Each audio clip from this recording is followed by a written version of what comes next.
I'm Danielle Tucker, and if you caught the last interview I did, you heard for the first time that I have officially named this little program the Pandemic Proof Singer Series.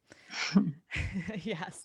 Um, so that kind of encompasses a bit of, why we're here tonight because we're two singers and we're here to shed some light and bring some encouragement to our music community.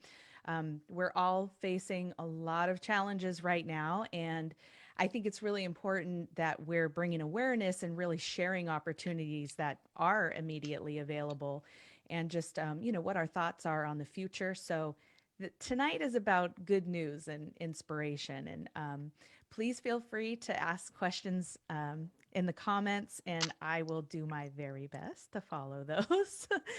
But don't be offended if I don't see it. I'm trying. Um, but without further ado, this is my very special guest tonight. This is Janet Hammer. If you don't know her, I can tell you that she's known as one of San Diego's hardest working and busiest singers. This woman gigs. She's led a lot of her own bands and vocal groups, traveled extensively with them. Some to note are the Mardells, the Liss big band jazz machine, right? And the Xceptional Tribute to ABBA band, and your trio, which is the Sweethearts of Swing. It is a trio, right?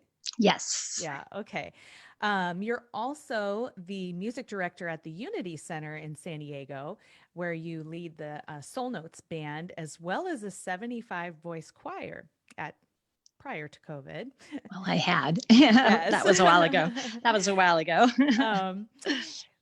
But I think something that is really important to point out about Janet is that she is what we would call a musician's singer. She's a very gifted, well-educated musician, equally adept at singing jazz, big band, contemporary pop, rock, you name it. She does it all. Classical music, Renaissance, and Sanskrit even. She's an excellent sight reader, which is a really great skill to have as a professional musician, singer. That carries you rather far. You hold a bachelor's of music degree from SDSU. Mm-hmm. So you do quite a lot. How have you been? What are you up to right now? Yeah, well, I've been okay, as everybody is experiencing. Of course, most all our gigs are gone. I had a lot of gigs booked, and the sad sob story, the sad sob story about losing all these gigs. It's sad, but there's blessings in every challenge, and trying to find creative ways to do what we do in isolation can be challenging. Yeah. But I've learned a little bit about my recording equipment, and I've been learning Logic, particularly. That's my recording program that I've been doing a little bit of work on, and kind of enjoying doing some YouTube tutorials and finding out you can pretty much learn anything on YouTube. It's incredible. It's incredible. I'm like, how do I do this? Yeah. Oh, just look it up. So that's, that's kind of fun. And I've connected with some musicians that I haven't connected with in a long time, from across the world. I have a friend in Sweden that he and I are going to be doing a recording project together. I have a friend in Yuma, Arizona. We've already done one song together. So that's been really fun. We're starting on our next one.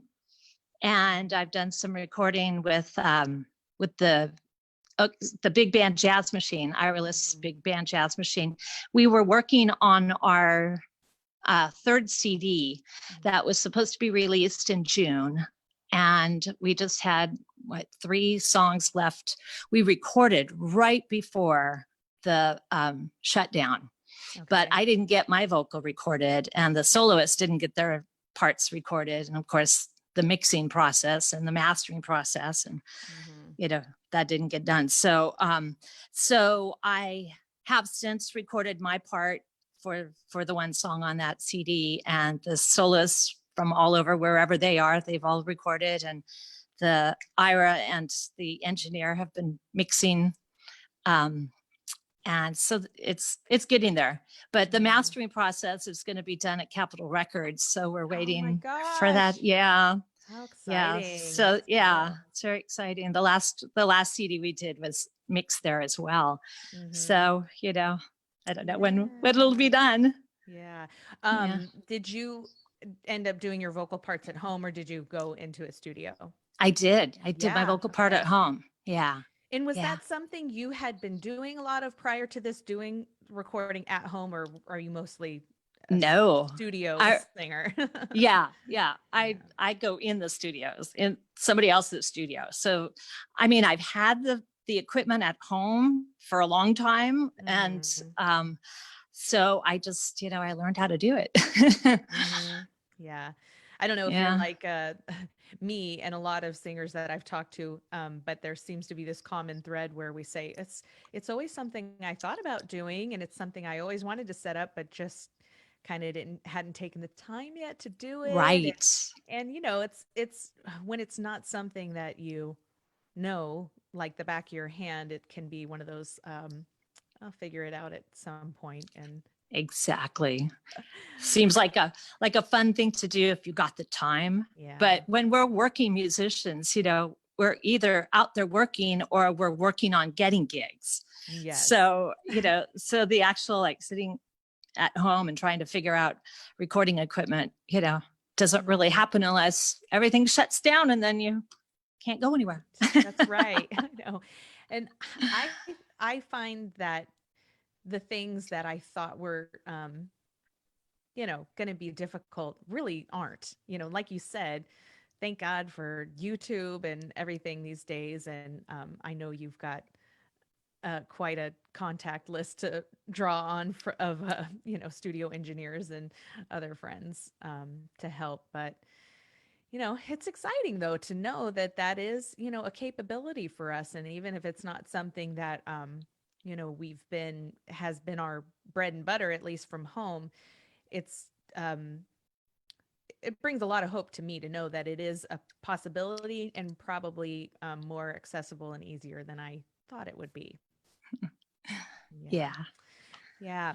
So, one thing I was thinking about as our interview was coming up is that you are somebody that I know, as I mentioned from the beginning, are a really busy singer. You have a ton of gigs. And I remember around the holiday times I saw you, and you had said you had something like 60 gigs on the books at some point, which is really, really incredible. And then I also saw, that you had a carolers group a while ago, that you established it in 1989. And you got to the point where one season you had 436 gigs within a 5-week span. Yep. And I just want to talk about that for a little while, because I think it's so important for singers and musicians to really hone in the skill of the art of booking, selling, marketing your product. Can you talk a little bit about the caroling group and kind of what were the keys to that? Sure. So I started that group with one quartet, me and 3 other singers, and we actually were working for an agent, and it was their company. So the following year we were going to get hired back, and that company decided to disband. And so I bought their caroling part of their company, and ended up just growing the booking to, like I said, a lot of singers.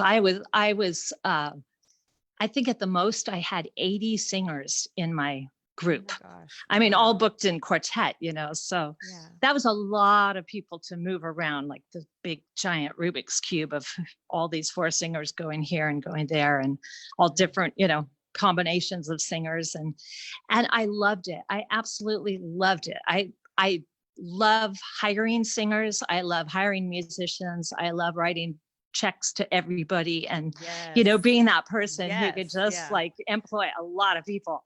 And it's always been a really thrill to me. But I love the music, of course. I wouldn't have done it if I didn't love the music. So it was all about just making it the absolute best I could make it. Just the best music, the best singers, the best costumes, the best attitudes, just all of it, and I ran that company for 24 years. And, at that last year, 2013 is when I sold it. It just got to be so much. And instead of, I could have actually hired a bigger team around me to just run it, but I really just kind of wanted to simplify my life at that point. And I thought, okay, it's time to I'm a singer. I want to just sing. So that's what I did. But as far as booking and the business, because I still book a lot. I book my trio now, the Sweethearts of Swing, and we have all these other little groups that we do, the Beach Girls and the Classic Sass and all, little trios, all different costumes and different styles of music. But and it's all fun, fun stuff. And I just find that the business aspect, if the key thing is to just have the highest integrity. If you are known as a person of the highest integrity, and I try to live up to that all the time with my clients, with other musicians, and absolutely with other singers. And that's not, you don't always see that. No, you just don't always see that. Yeah. So, I always try my best to do that. And that I think is the key. That and just being easygoing and not being stressful to work with, and being grateful, like the attitude of just having gratefulness, having a heart of gratefulness. People appreciate that. Even if you don't say it to them, if they see it in the way that you hold yourself and the way you deal with people, and, with respect and with, honor, and like I said, gratitude, just happy to be there, happy to be doing what you do. It's like, I remember saying to, an agent one time, I hope you can get the best price for us, and that you can make a ton of money off of us. Because if you do, and that your client's happy, you're happy, I'm happy, then, there's no losing. Everybody wins. And that's really the key. It's like, when you know that you're doing the best job that you can, you're doing the best job you can for your singers and your instrumentalists, and you're doing the best job for your own self, that you can go to bed at night and know you've done a great job and done everything you could to do it right. You're going to get booked back. The word's going to spread. You're going to get referrals, and people are going to know you as being somebody that, worth working with. So, and nothing makes doing this feel more gratifying than running your business like that. Yeah, absolutely. When you feel like you've got to avoid certain people, or because you've done something shady or whatever, that's no way to, run a career or a life. No. And I agree. No. I love that you made that point, though, about how integrity is really the key, and how that has paid off for you. And I wholeheartedly agree with that, because when you're running a band, or whatever kind of an ensemble, or just as an individual soloist, you're going to be faced with these opportunities, or these challenges are going to come up, where you're booked or committed somewhere, and then a more profitable opportunity will come along, and you're faced with the question, am I gonna back out of this other thing and, potentially hurt that client just to, make the extra money? Um, there's a lot of different scenarios that come up like that. There's also difficult scenarios like when you're working for agents. When work comes to you through an agent, it comes to you through an agent, and sometimes a client will go around an agent, Mm-hmm. and the only ethical thing to do is to turn them back to the agent, refer them back to the agent. And I Right. know for sure that doesn't always happen, but our experience with the Mighty Untouchables as a band is running your business with the highest level of integrity and making those decisions, you know, uh, based on doing the right thing has paid us off exponentially, Mm-hmm.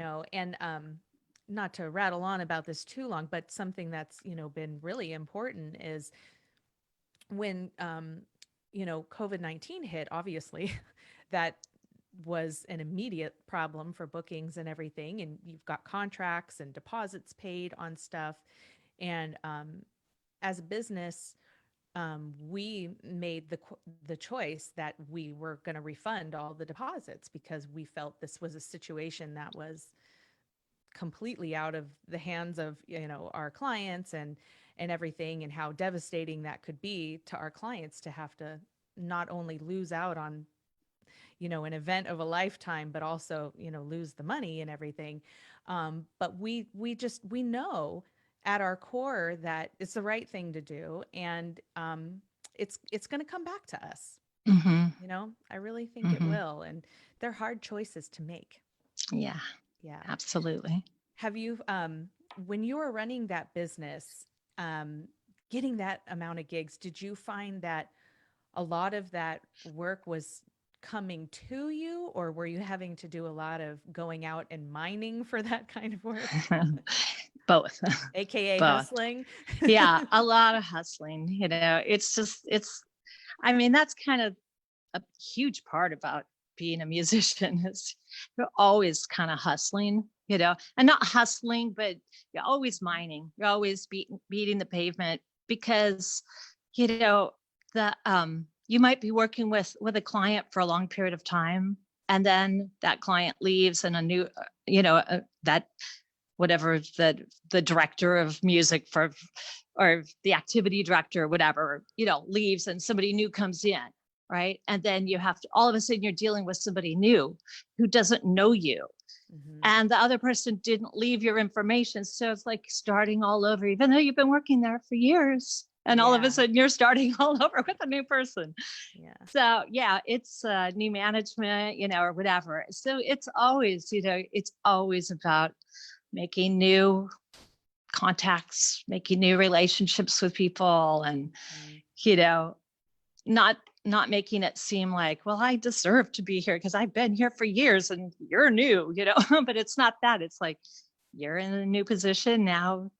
I have to introduce myself to you as a new person. You know what I mean? Yeah. Yeah. So it's a constant. It's Yeah. constant. And the thing with the caroling company, with having that many people and having that much momentum going for such a large group, is I was never guaranteed work in the beginning. And so, like at the beginning of each season. Mm-hmm. So the season would start, I'd hire all these singers and get them all going and rehearsing them, and with the hopes that I'm going to get all this work, so Yeah. it's always this like, oh my gosh, I got too many singers. Oh my gosh, I have too many gigs. Oh my gosh, Yeah. I have too many singers, so yeah, very stressful.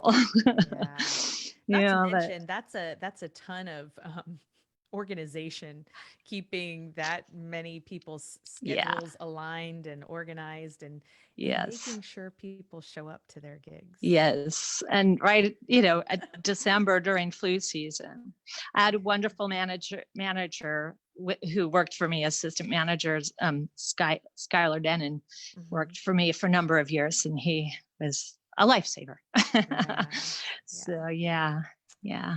Where do you think your business acumen came from? I mean, obviously you spent a ton of time in school as a to train as a musician, but where do you think those skills came from?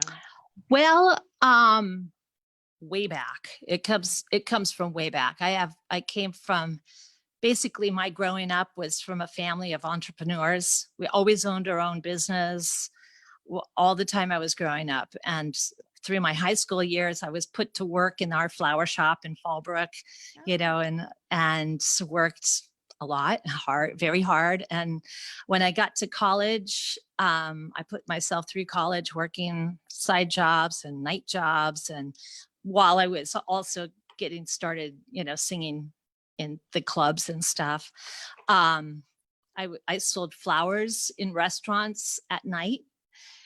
5 nights a week while I was in college. Yeah, I had a big basket of flowers, and it was the greatest gig because I was super shy. So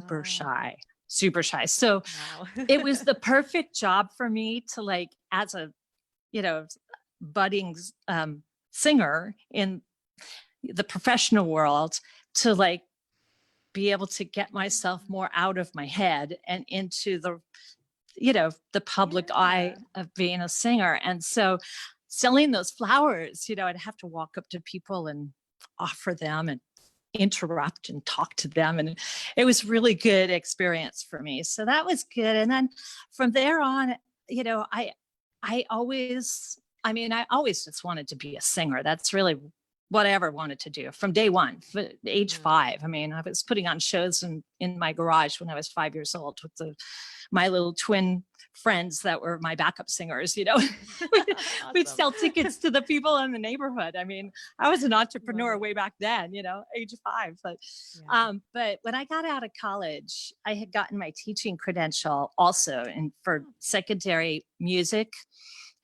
education music. And I actually didn't really want to teach.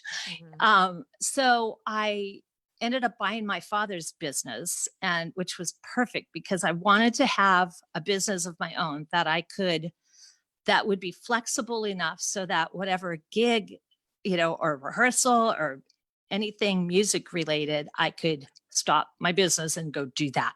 I always wanted to have the flexibility to be able to do that. So I thought the only way I'm going to be able to be that flexible is to own my own business. So I had a wholesale ceramics and basket and plush toy business that I had this huge truck, and it was wholesale. So I'd drive around to all these, the flower shops and gift shops, and I'd sell these things wholesale. And then if I had a gig on a day or a rehearsal on a day, I just wouldn't go drive my truck that day, So it worked out great. And then I also started flipping houses. So I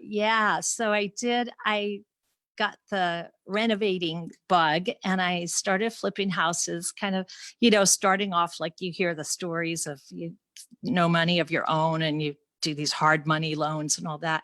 And I ended up doing that alongside of my music career, starting my caroling company and doing my plush toy business. And I ended up doing 65 houses in the course. I flipped 65 houses in the course of, 15 or 20 years. All the while you're gigging as well. Right. While I was building my career. So I guess I've kind of always been really driven. I've always been really driven. Yeah. Sounds like it. But I really enjoy the creating process of it. And I think that's why I've always, done my own thing, live outside the box, Yeah. My daughter said to me, to my husband and I in the car the other day, she's 7. She was asking if people have to go to college when they get older. And, our response to that is, it really depends on what you want to do. Once you decide what you want to do, then that's when you make that decision. But college is generally never a bad idea. But she said, whatever I do, I want to work for myself. And we were like, yes. Yeah. Yes, smart girl. I mean, it's hard. It's hard work though. Yeah. It's hard because you have to be your own boss. You have to be your own, cheerleader, you have to work double time, you have to do all the things that you have to do to work for yourself. It's not easy, but yeah, I mean, I loved my college years. I loved the academia. I loved being a part of I took every music class I possibly could. I played all the instruments in college. I wanted to experience it all. So I played French horn in the concert band, and just, just for fun. And so even though, and I got my teacher credential, like I said, but I never actually ended up teaching secondary education. I taught early school. I taught 4th, 5th, and 6th grade choir. I taught at the Braille Institute choir. And then I went directly from that level to teaching at Palomar College. So I taught at the college level for, I don't know, 10 years, I guess, 10, 12 years. I don't know. It all blurs together, but I, I love the college, but when I think about my actual income, like the most income that's really made me survive in the world, I probably made more money at the real estate, and that was actually what really like supported. I always said that always supported my music habit, because there's a lot of musicians that are it's hard to make a living at music, on a local level. It's just challenging. And I, God bless everybody who does, because I know how hard they work. I know how hard they work. They do. It is. It's tough, especially when you're first starting out. And I believe me, I commend artists coming right out of the gate that are so committed and laser focused that they will not consider doing anything other than focusing on their craft. I don't see there's nothing wrong with that. I mean, I think I think that's great, and it definitely works out in a lot of people's favor. But aside from that, most of us, end up having to have either some kind of a pre-music career or something that we've done on the side.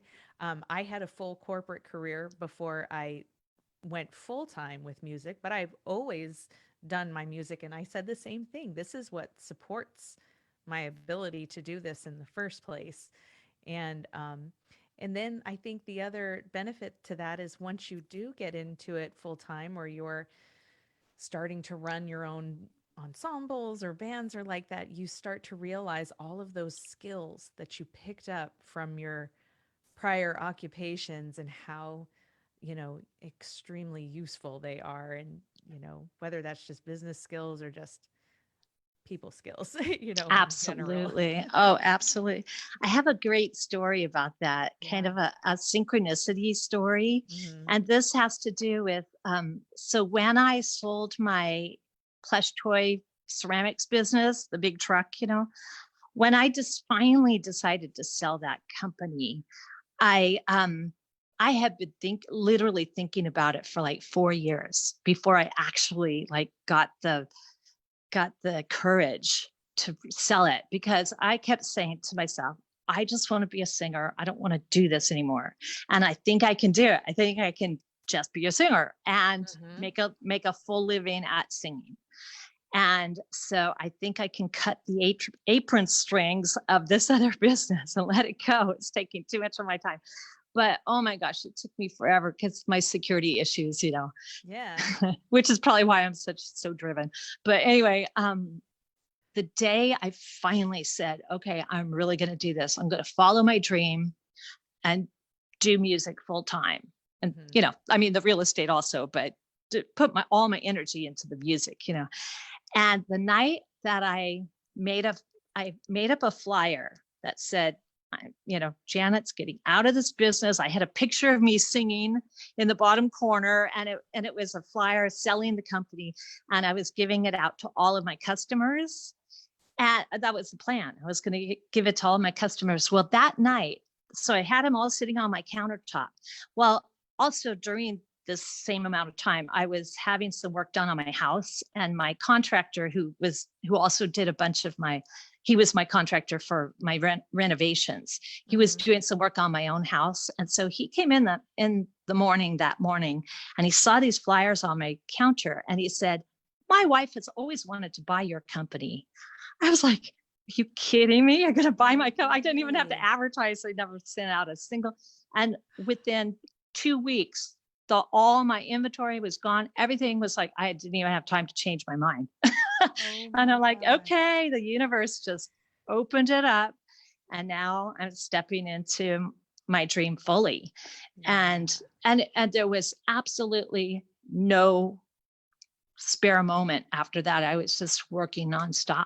I mean, as a singer, and I just always think, when you have a dream and you have a vision and you make the space for it, sometimes it doesn't come to you, unless you clear out something first. You have to step out in faith, step out into that dream and make the space for it, which always means giving up something. Yeah.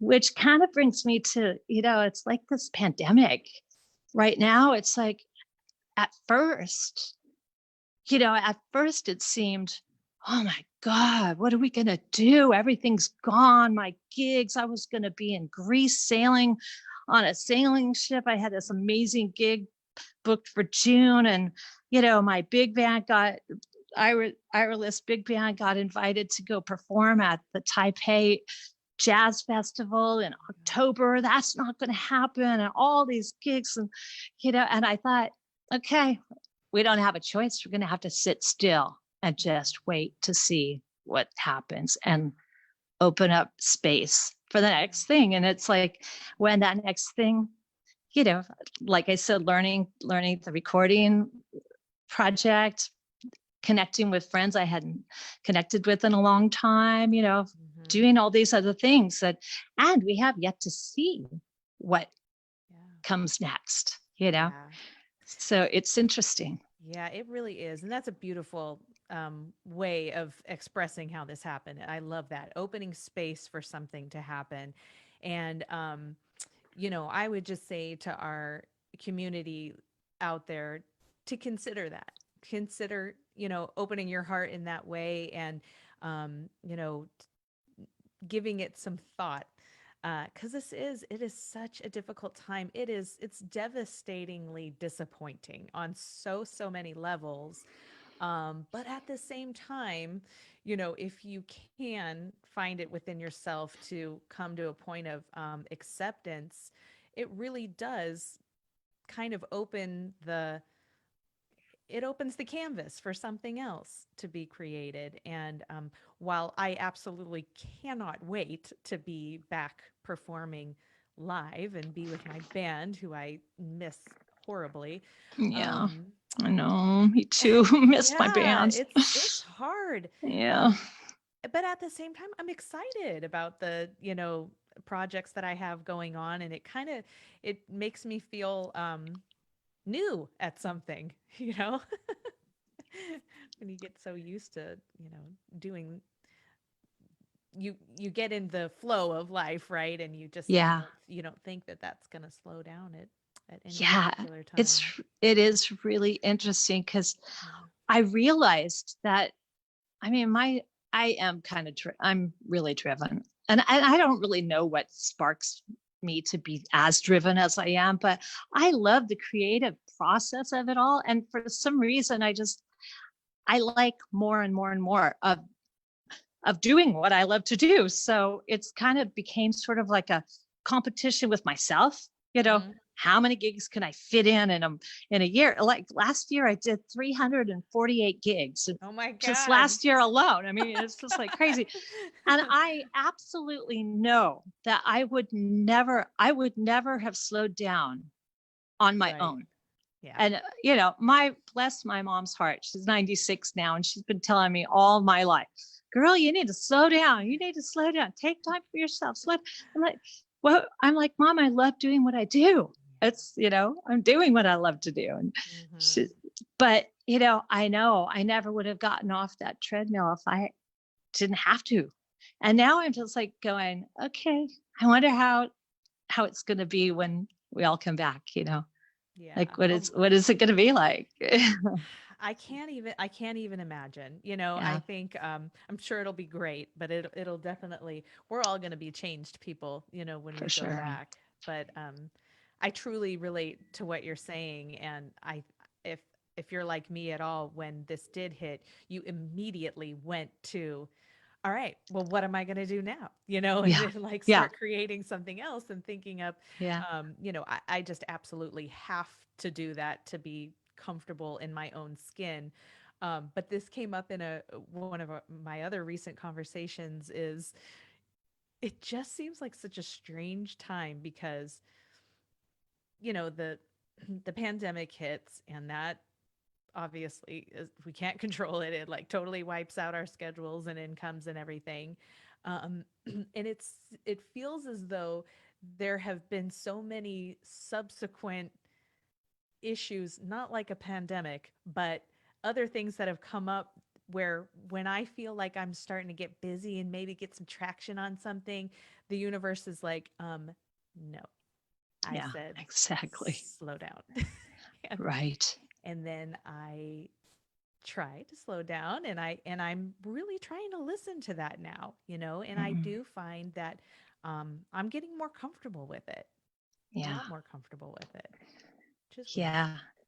Yeah, I know, huh? It's interesting too for me when this all shut down. Um, I also had a double whammy because my precious kitty that I've had for 15 years got sick, like right No. during that time. And I, I spent like the whole month of March and April just like every day just going, oh my gosh, are you going to make it? Are you, bringing her to the vet and this and that. I had ended up having to put her down. Mm, So it's been really, so like there's that where I like, oh my gosh, like this is so intense to be here at my house dealing with my poor sick cat, like there's just like no comfort anywhere. Like the outside of my home is not, there's no comfort out there because it's all shut down. And inside my home, it's just like, this is so sad, And so it was like, wow, I really, I spent a lot of time crying. My friend Nina Deering passed yes. away, and Yes, yes. she and I and Leonard and Matt had a quartet together a number of years ago, and she was my student at Palomar College, and Mm, that was like, wow, these just it's like just really a time to just stop and realize all the depths of emotion. yeah. It's not all about fear. There's so much sadness and so much, empathy that you can have for other people when you feel those depths of Yeah. emotion, And Mhm. I really honestly think that, this is a time right now for the entire planet. I mean, it's changing in so many ways, but Mhm. we have all are dealing with emotions that we've been too busy to even think about, and maybe new and certainly new emotions coming up to certainly fear, that's a So big one. true.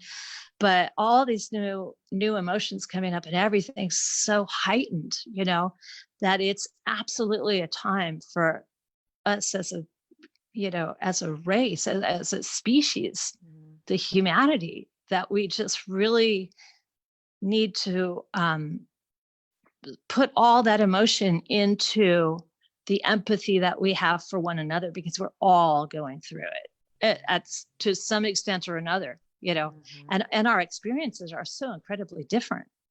Everybody's having such different experiences, Yeah. and yet we're all in this together. Isn't that the thing? It's really a That's thing. that's Yeah. what's crazy about it. Yeah. It's and I feel like the longer this goes on, I almost feel as though that's what this is all for, is that it is to push us to a place as a human race Yes. where we need to be living in a much more sustainable way. I mean, not just here in the United States, but globally.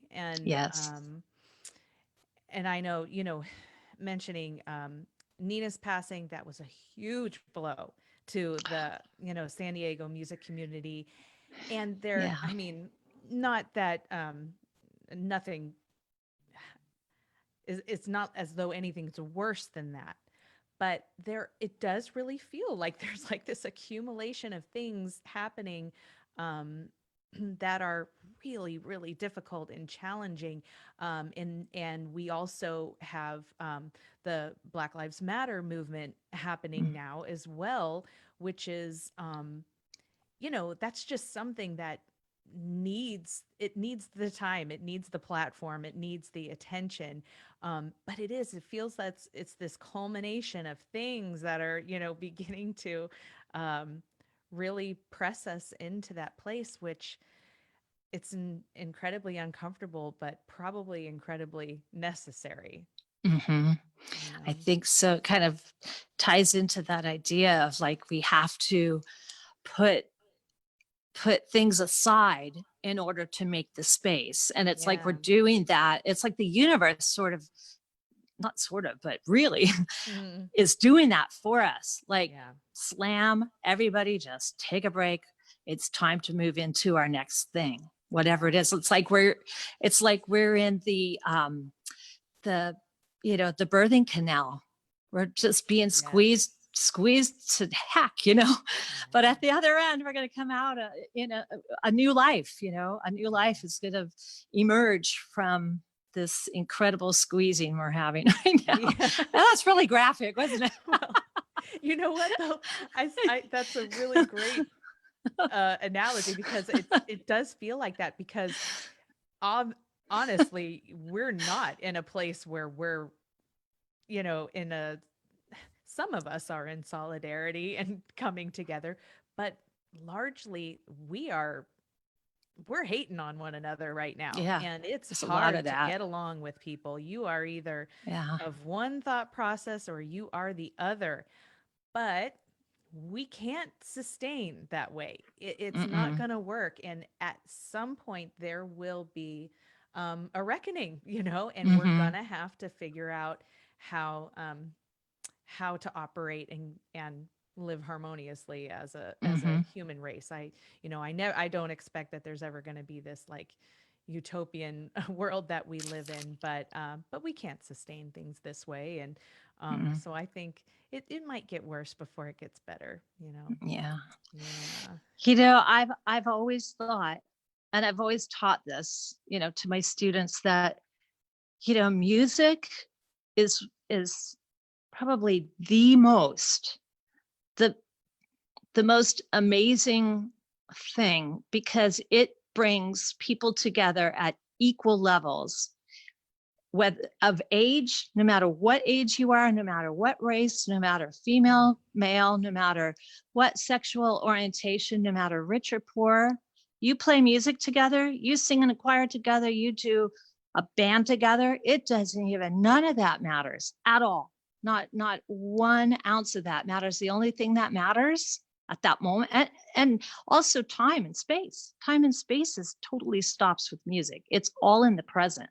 It's the Mm-hmm. present time. You only have time to think about the moment and doing it together, blending, at playing in harmony with each other, giving each other space to do their, solo here and solo there. And, if it's a choir, singing into each other. Of course, we can't do this now, which is very sad, but, the idea of like singing together is like, that whole, it's really important for us to continue the torch with music and know that when we come out on the other side, we're going to be singing big, Yeah.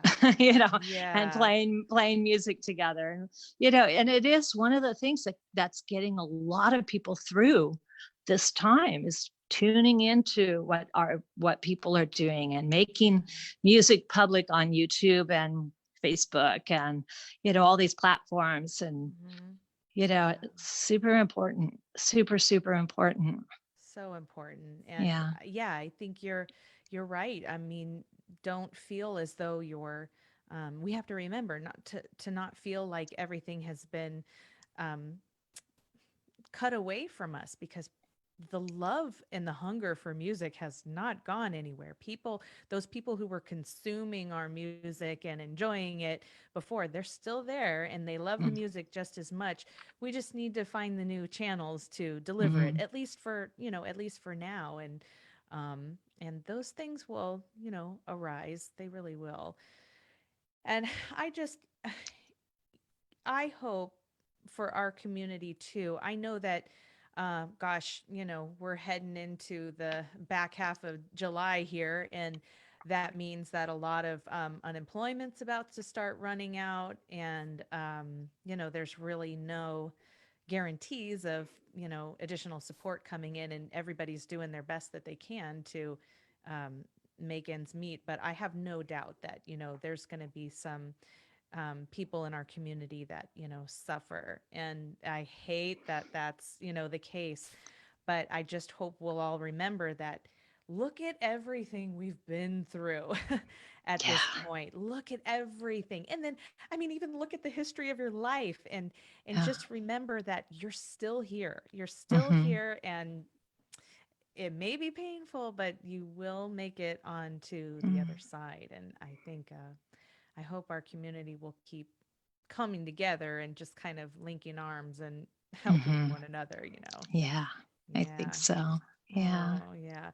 Um, not to like change the subject crazily here, but I did want to ask you. I wanted to talk harmony with you before before I let you go, Oh, yeah. because like I said, you're an exceptional musician, Thank and you. knowing that you have the type of singing ensembles that you do, these are like crazy monstrous harmonies, and that takes a lot of skill. And where did that come from for you? How have you studied that throughout the year, and how have you just worked on the craft of that? I love harmony singing. I really do. It's been something that's been in me from day one. My mom was a singer, Okay. and she had rehearsals at our house. And so all my growing up years, and it was Sweet Adeline's, which is barbershop for women, Mm-hmm. but she was also a jazz singer. So like I learned a ton of music from her. We would sit around the piano and sing together, and my sisters harmonized. The ladies, of her group would sing, and I would learn my mom's part and sing with them, the harmonies. And then my music director at high school, Bud Roberts, who turned 100 this year, Oh my still gosh. up until the pandemic was still playing 3 nights a week, playing piano, a 5 hour Wow. gig, 3 nights a week That's for like the last crazy. 30 years. I know, it's incredible. So, and he was amazing. He taught me private lessons on jazz harmony, Hmm. and I arranged for my group at high school and rehearsed them. And so I love vocal jazz harmony. I've always had groups, and then Hmm. I loved Renaissance music too. I just loved it. I did Renaissance music for 25 years with Hmm. fabulous group in town, Pacific Camerata, and just honing the harmonies of that, 8-10 part harmonies. It's amazing. So I really think that the blend of voices is magical. There's something Hmm. really magical about that. And so when I sold my caroling company, I really, I continued on with my ladies doing the Sweethearts of Swing, which is Andrew's sisters, all Yeah. 3 part harmony and all of that. And I love singing with Shayna Pugh and the Mardells, and just with you at the Yep. church. You've been to my church a few times, and it's been Uh-huh. so fun. But Yeah. yeah, so I've studied a lot of vocal harmony and or Hmm. jazz harmonies. And Yeah. yeah. It's tough right now because since we're not singing collectively right now, that's tough. Yeah. But, it is a good opportunity to work on ear training, because whether or not you're going Oh to yeah. be a, ensemble singer or not, if you're going to be a soloist, you do have to have good ears. And Yeah, for sure. what are your best tips on ear training? What are some go-to methods or exercises that you like? Yeah. Okay. Well, I have a number of students that private students that are still working with me on Zoom. It's a little challenging because of the Yeah. latency issues, Yeah. but but we're working it out. And I have ear training exercises that are great for just intervals, like adding a you know half step each time, and in your mind you think what is the interval: minor second, major second, minor third, that kind of thing, where all the way up, and doing those kind of things where you're just tuning your ears, constantly tuning it without having a group to be able to tune chords with. It's pretty difficult, but I have a whole series of things that I do when I'm teaching choirs, and things like that for tuning chords and moving harmony parts, moving, like having a choir sing say a major triad, and then having the altos lower their note to make it a minor, and then having the soprano move their fifth up to a minor six to make it a new chord, and that kind of thing, and then blending and all that stuff. So yeah. Ooh, I love it. I know for yeah. so many of us, it's tough because when you think about teaching someone else harmony, you think, God, I feel like I just know it. I'm not sure how I learned it, but Yeah. yes, it can be learned. Um, so where can everybody go to find you on the internet and hear your music and learn about your coaching practice and all of the things that you have going on? Yay. Okay. Well, janethammer.com is my website. Yeah. And this is the funniest thing, because I've had this website for like 12 years, and it was like incomplete because I was always out working. I was Right. never finishing the darn thing. Incomplete. So I've been working on this website for the last few weeks, trying to get it a little bit more like, oh yeah, like here's this CD that I done, here's Yes. this CD, speaking of, I do have a lot of CDs for Yeah. sale. So these CDs, I've actually like recorded this. This is one that's, so there's some that you can find some CDs on Amazon. This one's on Okay. Amazon. These big band ones are on Amazon, and I got a whole stack of CDs. So I've got a lot of them that I sell on my website directly. Okay. As far as the concert, I'm getting ready to do actually have a gig.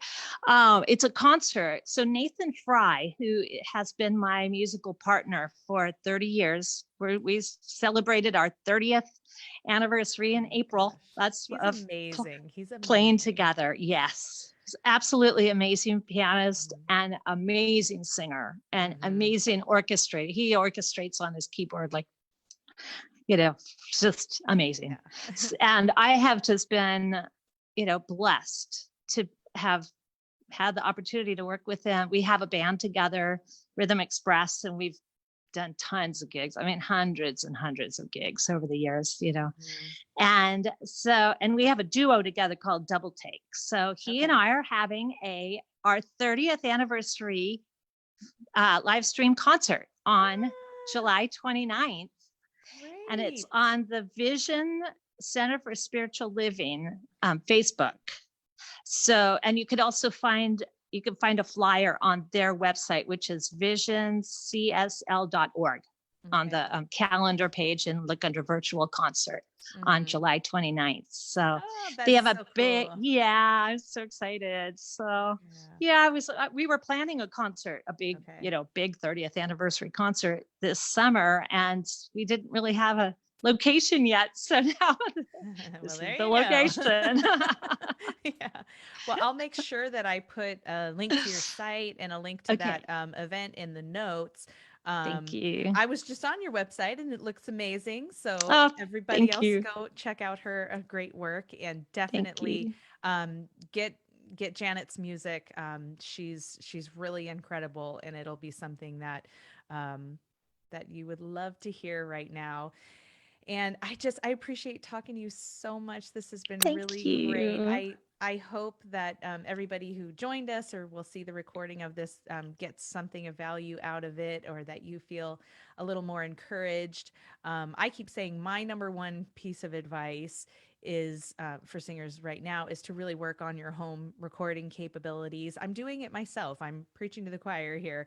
And I put together a free video at awesomevocals.com, and it's just kind of what my basic setup has been and what's worked for me. So grab that if you just need some basics. But yeah, I just wish everybody well. Thank you again for taking the time to do this. It's so great to see you. Hopefully, I'll see you again Thank in you. person at the Unity Center.